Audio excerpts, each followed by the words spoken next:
de har det. Det er helt fantastisk, altså, fordi han var så hamrende god, og se den ro, han havde på scenen, og man skærede det lige til, altså, fordi han havde jo altså, meget af det, som Dirch også havde, kan man sige, og han kom jo bare ind på scenen, og folk elskede ham meget, simpelthen.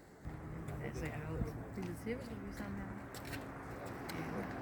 Og den der spankuleret ud i fællesrummet lige og se om alle var der i underbukser.